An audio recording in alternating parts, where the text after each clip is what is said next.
ફરી પાછો ક્યારે આ ઘર તરફ આવશે? આવી સંન્યાસની પરંપરા હતી, ત્યાગની પરંપરા હતી. તો સનકાદિકોએ જ્યારે ઘર ત્યાગ્યું ત્યાર પછી, નિરંજને ઘર ત્યાગ્યું ત્યાર પછી ક્યારે પોતાના ઘર તરફ એમને દ્રષ્ટિ નથી કરી. એમનું લક્ષ્ય નિજ પતિને મળવાનો છે. કેટલું સખત તપ કરે છે નિજ પતિને મળવા માટે. પરમ ગુરુએ બંનેના ત્યાગનું પણ મહત્વ બતાવ્યું છે કે આવો ત્યાગ ત્યાર પછી કોઈએ ધારણ નથી કર્યો. અને સાથે સાથે એ પણ કહ્યું કે એમને જે તપ કર્યું છે નિજ પતિને પામવા માટે, એવું તપ કોઈએ નથી કર્યું, છતાં પણ નિજ પતિ ન મળ્યા. કેમ ન મળ્યા? તો એની પાછળનું કારણ એ હતું કે એમને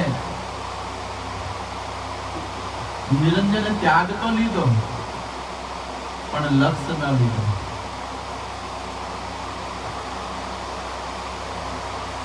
ગુરુ ના કરાવ્યા. કારણ કે નિરંજન કોને ગુરુ કરાવે? કે નિરંજન થી ઉપર તો બીજું કોઈ હતું જ નહીં. આ 14 લોકમાં મહામંડળની અંદર નિરંજન થી ઉપર કોઈ છે નહીં. એનાથી ઉપર બ્રહ્મ છે. તો બ્રહ્મ તો કોઈને લક્ષ્ય આપી ના શકે. બ્રહ્મ કોઈને લક્ષ્ય આપી ના શકે. તો લક્ષ્ય આપે કોણ?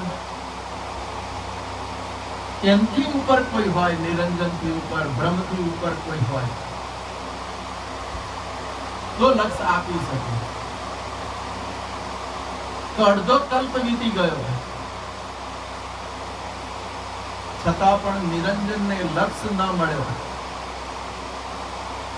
જ્યારે કૈવલ કર્તાએ પરમ ગુરુને હુકમ કરીને આ જગતમાં મોકલ્યા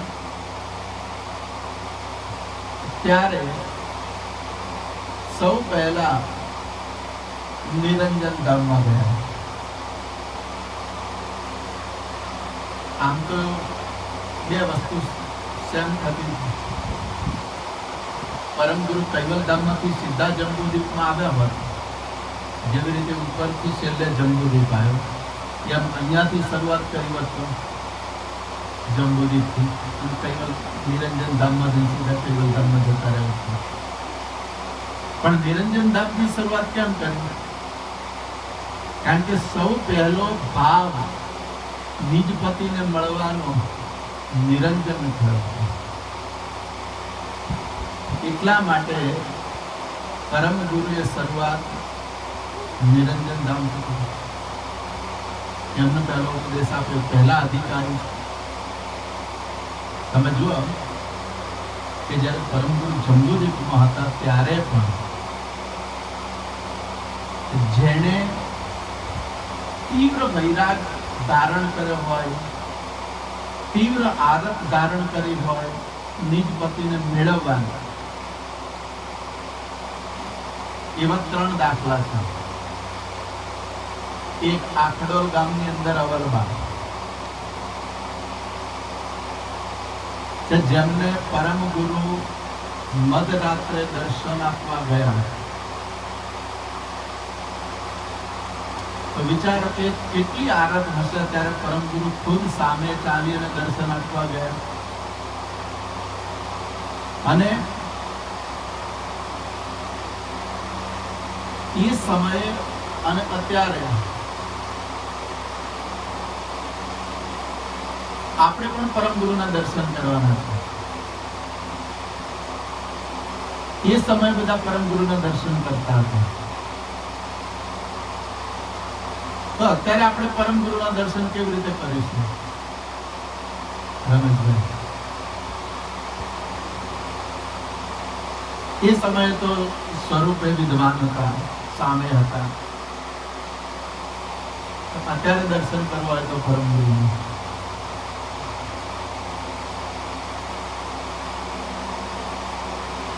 અવલબા એમ કહે છે કે જ્યારે એમને દર્શન આપવા ગયા ત્યારે અંદર પ્રકાશ થયો, અને પ્રકાશ થયો એટલે આંખ ખુલી ગઈ. તો આંખ ખોલીને જોયું તો સામે એક પુરુષ દર્શાયા.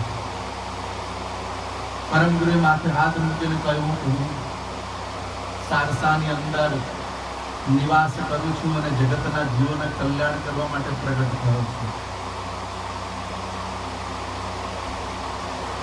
એમની જે પ્રતિજ્ઞા હતી એ પૂરી કરી દીધી પરમ ગુરુએ. સવાર થયું, અવરવાને થયું કે ખરેખર રાત્રે મને જે થયું છે એ સાચું છે કે મને ભ્રમણા થઈ, મને સંશય થયો છે. કેમ કે બાકી લખ્યું છે ને કે દર્પણ ભક્તિ આદરી મનમુખી હરિ દિવસે, કે દર્પણ જેવી જેની ભક્તિ હોય તો એને મનમુખી હરિ દેખાય છે. મનમુખી હરિ એટલે મનમાં જેવા હરિ નક્કી કરે એવા દેખાય. એટલે એમને પાકું કરવા માટે સવારે ત્યાંથી નીકળ્યા આખડોલથી, સાંજે સારસા પહોંચ્યા. એ વખતે તો ચાલતા આવવાનું. અમલબા કહે છે રાત્રે જે પુરુષ મારા ત્યાં આવ્યા હતા એ જ પુરુષને સામે દીધું. એટલે પરમ ગુરુએ જે દર્શન આપ્યા એ કયા સ્વરૂપે આપ્યા? જે એમને દેહ ધારણ કર્યો હતો તે સ્વરૂપે. હવે જ્યારે અચરતબા અન્ન જળનો ત્યાગ કરી અમર મંત્રનો જાપ જપે છે, 3 મહિના થઈ ગયા, ત્યારે પરમ ગુરુ ત્યાં પ્રગટ થઈને દર્શન આપે છે. તો જે અવલબાને દર્શન આપ્યા અને અચરતબાને આપ્યા એ બંનેમાં ફેર છે. અવલબાને આપ્યા એ અમને જે દેહ ધારણ કરે તો એના દર્શન આપ્યા, કારણ કે અવલબા પાસે ચૈતન ચિદ સ્વરૂપના દર્શન કરવાનો લક્ષ્ય હતો નહીં. કારણ કે અમને ખબર જ નથી પરમ ગુરુ કોણ છે, કૈવલ કોણ છે, કરુણાસાગર કોણ છે. અને અચરતબા પાસે તો શું હતું? ચૈતન ચિદ સ્વરૂપને પ્રાપ્ત કરવાનો, પોતાના સ્વરૂપને પ્રાપ્ત કરવાનો, કૈવલની સાથે એકતા કરવાનો લક્ષ્ય હતો. એટલે એમને 3 મહિના સુધી, અને તમે જુઓ કે અચરતબાનો રોજનો નિયમ હતો મંદિરે જવાનો, પરમ ગુરુના દર્શન કરવાનું, અને ત્યાર પછી જ અન્ન જળ લેતા હતા. તો જ્યારે પંડિતોએ અચરતબાને એમને 4 બહેનોને ઘરમાં પૂર્યા હતા તો પરમ ગુરુએ તરત જ ખબર પડી ગઈ, તો અંતરિક્ષથી પોતાની પાસે બોલાવી લીધા હતા 4 બહેનો. તો અહીંયા અચરતબા દર્શન કરવા માટે નથી આવ્યા તો પરમ ગુરુને ખબર નહીં પડે કે અચરતબા ધ્યાનમાં બેઠા છે. દર્શન કરવા નથી આવ્યા અને 1 દિવસ, 2 દિવસ, 3 દિવસ એમ કરતા કરતા 3 મહિના વીતી ગયા. તો 3 મહિના પછી જ કેમ દર્શન આપ્યા? તો 3 મહિને દર્શનના અધિકારી એ સ્વરૂપના થયા ત્યારે દર્શન આપ્યા. હવે વિચારો કે આપણો ક્યારે મેળ પડશે?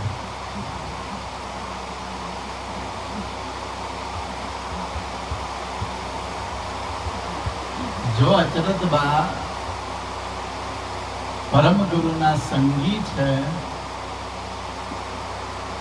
અચરતબા ઉપર પરમ ગુરુને ખૂબ હેત છે, છતાં જો 3 મહિના એ ચૈતન સ્વરૂપને પ્રાપ્ત કરવામાં લાગ્યા દર્શન કરવામાં. અને આપણે બધાએ તો શું કર્યું છે કે મૂર્તિ કે ફોટાના દર્શન કરીને આપણે તૃપ્તિ માની લીધી, ચલો દર્શન થઈ ગયા. ખરેખર નથી થયું. જે મૂર્તિ કે પ્રતિમાના આપણે દર્શન કરીએ છીએ એનાથી આપણે એવું નથી માનવાનું કે મને પરમ ગુરુના દર્શન થઈ ગયા. અને જે દિવસે પરમ ગુરુના દર્શન થશે ત્યારે જ આપણને આપણા સ્વરૂપની ઓળખ થશે. ત્યારે જ કૈવલ કર્તાની સાથે એકતા કરી શકીશું અને ત્યારે જ કૈવલ ધામના અધિકારી બની શકીશું. તો એના માટે આપણે પણ પ્રયત્ન કરવો પડશે.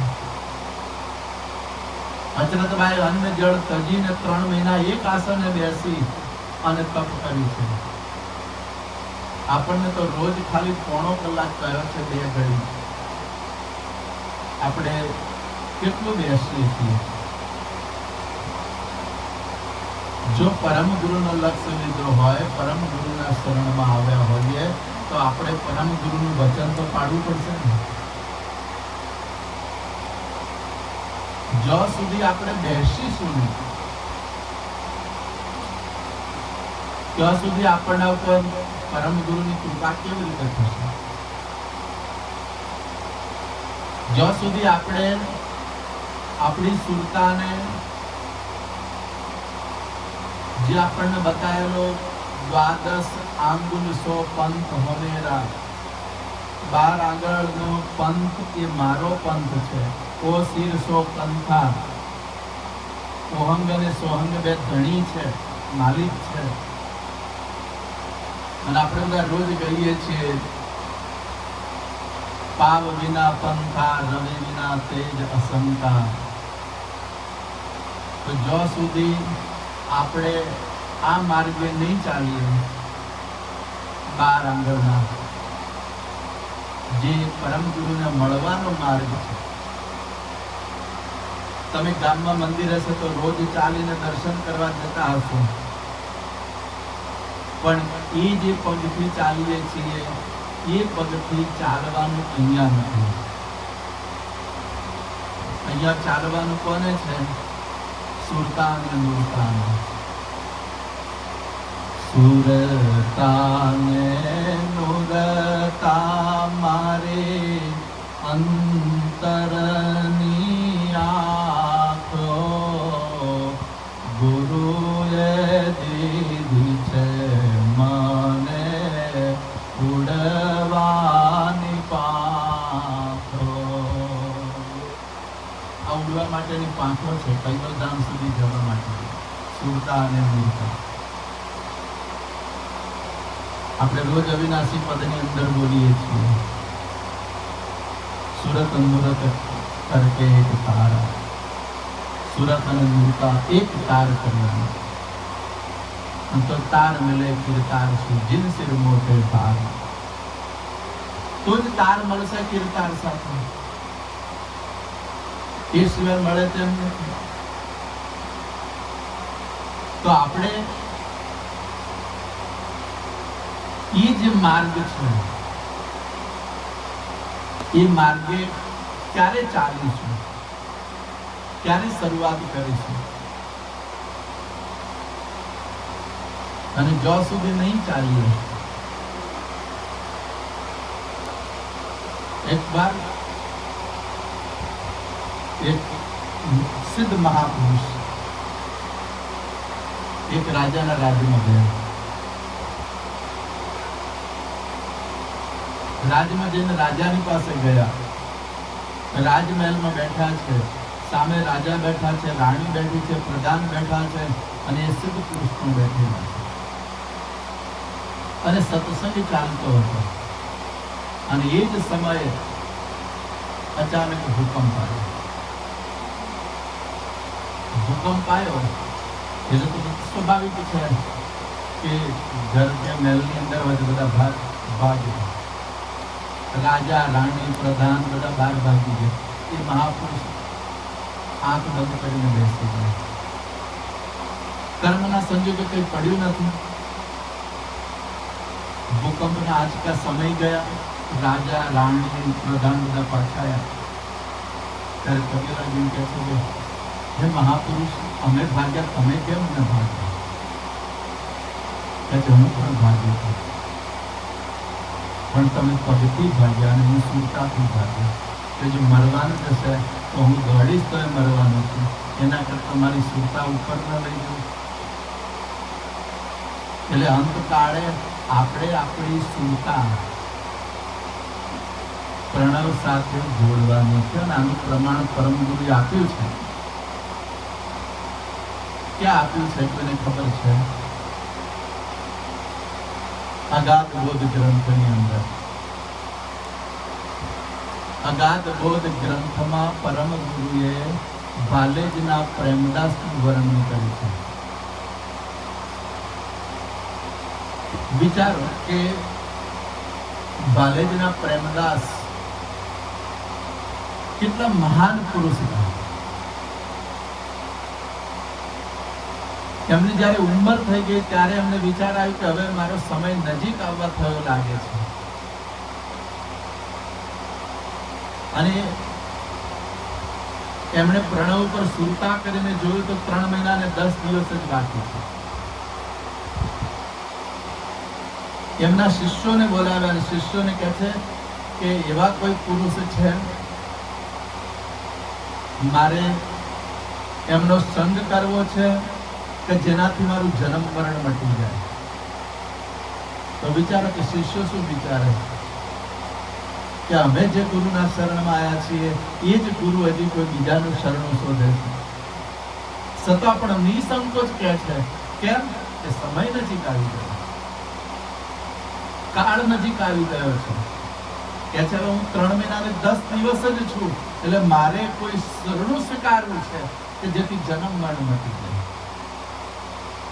ત્યારે એમને શિષ્ય કહ્યું કે સારસાની અંદર એક મહાપુરુષ છે, ચાલો. પોતાના 6 શિષ્યોને લઈને પોતે પરમ ગુરુની પાસે આવે છે. અને જ્યારે પરમ ગુરુની પાસે આવે છે ત્યારે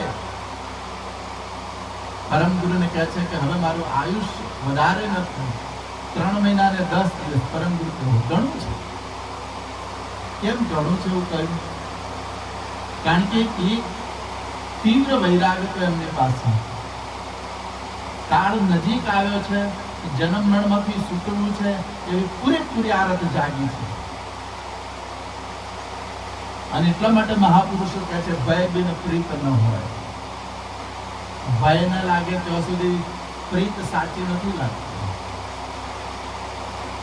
તમે જંગલમાં જતા સામે વાઘ આવી જાય તો જે નામ લો કેવું લેવાય? માળા લઈને બેઠા હોય તો તમે નામ લેતા હોય એનો મેળ પડે બરાબર. અને વાઘ સામે આવે તો કારણ કે તે ભય આવે. એ સમય સુરતા ને મૂર્તા બધું ઓટોમેટિક એક થઈ જાય. આમ કરવા દે તો નથી થતું. અને સામે ડર આવે તો સુરતા ને મૂર્તા એક ઓટોમેટિક થઈ જાય. એમ પ્રેમદાસ ને કાળ નજીક આવી ગયો છે, જોયું છે.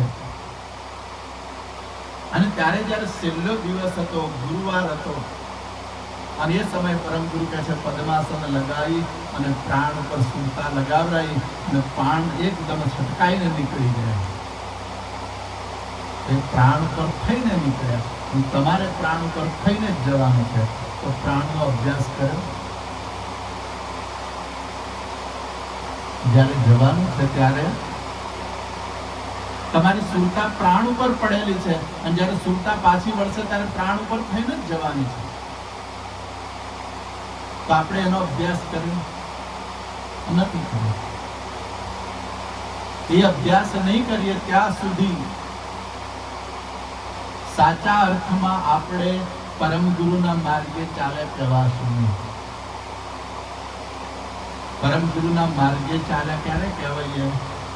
જે 12 આગળનો આપણને માર્ગ બતાવ્યો છે, એ 12 આગળના માર્ગમાં જ્યારે આપણી સુરતા અને મૂર્તા જોડાશે ત્યારે જ આપણે સાચા અર્થમાં ચાલે છે. અને જ્યારે તમે ચાલશો ત્યારે એ માર્ગની અંદર વાક્ય લખ્યું છે કે તમારે નિરંજન જો સુખ આપે નિરંજન ધામનું તો પણ તમારે અટકવાનું, કારણ કે વચ્ચે જ્યોતિ સ્વરૂપ આવશે અને હદ નાદ આવશે. પણ તમારે ત્યાં અટકવાનું નથી. તમે ઘરેથી કોઈ વસ્તુ લેવા બજારમાં નીકળ્યા તો તમારું લક્ષ્ય જે વસ્તુ લેવા નીકળ્યા છે એના ઉપર જ હોય છે, અને નક્કી કર્યું કે આ જ દુકાનમાંથી લેવાનું છે, તો વચ્ચે એની જ બીજી દુકાનો આવે પણ ત્યાં આપણે જતા નથી. જે દુકાનેથી લાવવાનું છે એ જ દુકાને જઈએ છીએ. એમ અહીંયા પણ વચ્ચે આજ્ઞા ચક્રે આવશે, બ્રહ્મરંધ્ર સહસ્ત્રધર કમળે આવશે, પણ આપણે તો અટકી જવાનું નથી. આપણો લક્ષ્ય હદ બેહદ પર અપના આપા, તિનકી પર કૈવલ પદ વ્યાપા, સો પદ કા માપ ન થા, એનો છે. જે શરીરથી બહાર ગયા પછી સુરતા આપણી બહાર જશે ત્યારે હદ બેહદ, હદય છૂટી જશે, બેહદે છૂટી જશે, એની ઉપર આપણું પોતાનું સ્વરૂપ છે. હદ બેહદ પર અપના આપા, તિનકી પર કૈવલ પદ વ્યાપા, એની ઉપર કૈવલ પદ છે. ત્યાં આપણો લક્ષ્ય છે, ત્યાં આપણે જવાનું છે. પણ એના માટે અત્યારથી આપણું જીવન એવું બનાવવું પડશે. એક પ્રસંગ છે પરમ ગુરુનો.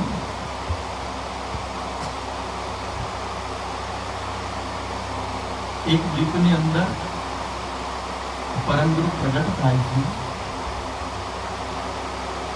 અને એક યોગીને મળે છે.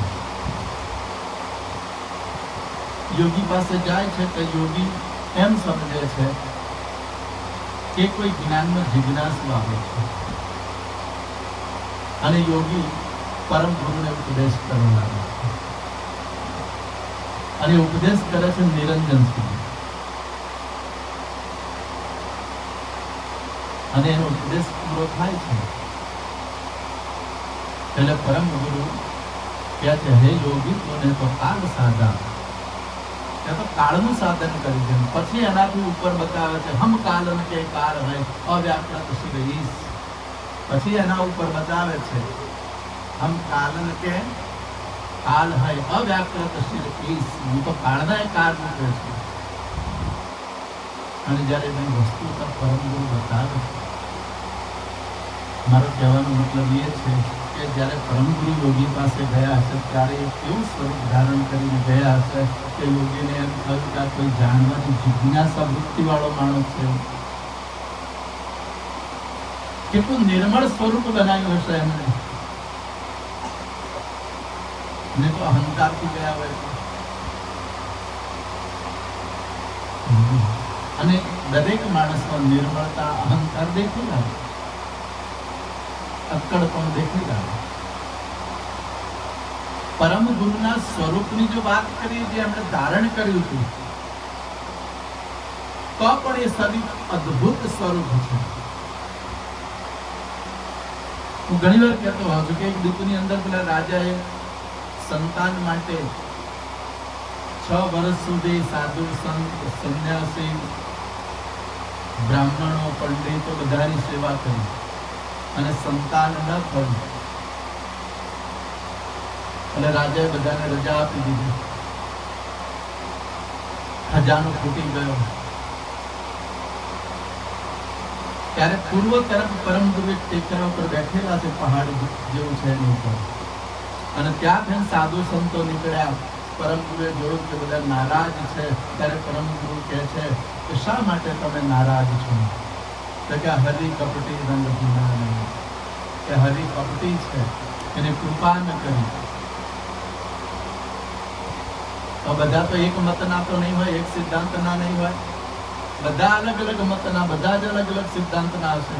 સાધુ સંતો કોઈ શિવને માનતું છે, કોઈ વિષ્ણુને માનતું છે, કોઈ નિરંજનને માનતું હશે. પરમ ગુરુએ એટલું જ કહ્યું કે જાઓ તમે રાજાને કહેજો 9 માસ 10 દિન પુત્ર થશે.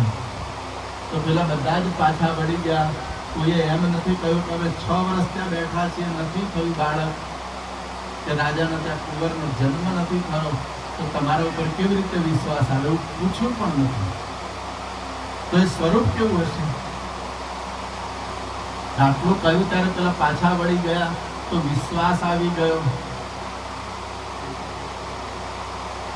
તો આપણે પણ આપણા જીવનમાં કંઈક એવું મેળવવાનું છે કે આપણને જોઈને માણસને આપણા પર વિશ્વાસ આવે. એના માટે આપણે ભક્તિ કરવી પડશે. જ્યાં સુધી ભક્તિ નહીં કરીએ, જ્યાં સુધી આપણે જ્ઞાન નહીં મેળવીએ, ત્યાં સુધી આપણે આ વસ્તુતાને પ્રાપ્ત કરી શકતા નથી. તો પરમ ગુરુએ આવા અનેક ઉદાહરણો આપ્યા છે એમના જગતમાં આવીને. જો તમે સતના સંગમાં રહેશો તો પણ તમને લાભ છે. અચરતબાના સંગમાં રામબા, પ્રેમબા ને અવલબા રહ્યા. પરમ ગુરુની ભક્તિ જેટલા અચરતબા કરતા હતા એટલી ભક્તિ પેલા 3 બહેનો નતા કરતા. પણ જ્યારે જ્યારે પંડિતો અચરતબાને હેરાન કરતા, પરેશાન કરતા, ત્યારે ત્યારે એ 3 બહેનો અચરતબાની સાથે ઉભા હતા સપોર્ટમાં. તો જ્યારે 4 બહેનોને ઘરમાં પૂર્યા ત્યારે પરમ ગુરુએ 4 બહેનોને અંતરિક્ષ માર્ગેથી પોતાની પાસે બોલાવી લીધા. નિયમ કોને હતો? એકલા અચરતબાનો. પણ સતના સંગમાં રહ્યા તો પેલા 3 બહેનોને પણ અંતરિક્ષેથી જવાનો લાભ મળ્યો. વિચારો કે સ્થૂળ દેહને ઘરની બહાર જવું હોય તો દરવાજો કે બારી ખોલ્યા સિવાય જઈ ન શકાય. પણ પરમ ગુરુની કૃપા કેટલી! આ તો સમર્થ પુરુષ છે. પરમ ગુરુ તો સર્વજ્ઞ પુરુષ છે, ચાહે શું કરી શકે છે. 4 બહેનોને પોતાની પાસે બોલાવી લીધા તો સતના સંગમાં રહ્યા. એમ આપણે પણ સતના સંગમાં રહેવાનું છે. પરમ ગુરુએ લખ્યું છે ને, અસત્યનો ત્યાગ કરી અને સતને ગ્રહણ કરો. તો અસત્યનો ત્યાગ કરવો એટલે જે નાશવંત છે એનો ત્યાગ કરવો, અને જે શાશ્વત છે એ સત્ય છે એને ગ્રહણ કરવું. જો તમે સતના સંગમાં રહેશો તો જેમ પરમ ગુરુએ 4 બહેનોને પોતાની પાસે બોલાવી લીધા, એમ અહીંયા જો આપણે સતના સંગમાં રહીશું તો ચોક્કસ આપણને પરમ ગુરુ કૈવલ્ય ધામમાં બોલાવી દે. પણ સતનો સંગ છોડવાનો નથી. ધીરજ રાખવાની છે. ધીરજ માટે પણ પરમ ગુરુએ એક બહુ સરસ પ્રસંગ બનાવેલો છે, જે બનેલો છે. આ તો હું તમને ધીરજ માટેનું ઉદાહરણ આપું છું. એ રાજા જેમને અત્યારે વાત કરી તે રાજાના ત્યાં પ્રગટ થયા પરમ ગુરુ. 6 વર્ષ સુધી સેવા કરી રાજાના ત્યાં. અને જ્યારે 14 વર્ષના કેટલા થયા અને એ સમયે ઘર ત્યાગીને પરમ ગુરુ ચાલી નીકળ્યા. પરમ ગુરુએ લખ્યું છે ચોપાઈ, આભૂષણ દિયે છટકાઈ. આભૂષણ છટકાઈ દીધા. જે રાજકુંવરના પહેરેલા હતા તોડી નાખ્યા. ધોતી ફાડ લંગોટ ભીરાવી, ધોતી ફાડી અને લંગોટી બનાવી લંગોટી પહેરી લીધી. આખી ધોતીની જરૂર નથી. વિચારો, તીવ્ર વૈરાગ્ય એમણે જે ધારણ કર્યો. આભૂષણો છટકાઈ દીધા. અમારા ઘણા મહાત્મા તો હોનાના રુદ્રાક્ષ મઢીને પહેરે છે. અરે અમારે કેટલા સાધુઓ તો જોયું તો ઘડામાં 2 કિલો સોનું પહેરે. ઘણા નામ તો ગોલ્ડન બાબા છે. પણ અહીંયા તો કહે છે બધા આભૂષણ છટકાઈ દીધા, તોડી નાખ્યા, અને એક ધોતી હતી એને ફાડીને લંગોટ બનાવીને પહેરી દીધો. ખબર છે જો જશે તો મળી રહેવાની છે રોટલો અને ઓટલો. ત્યારે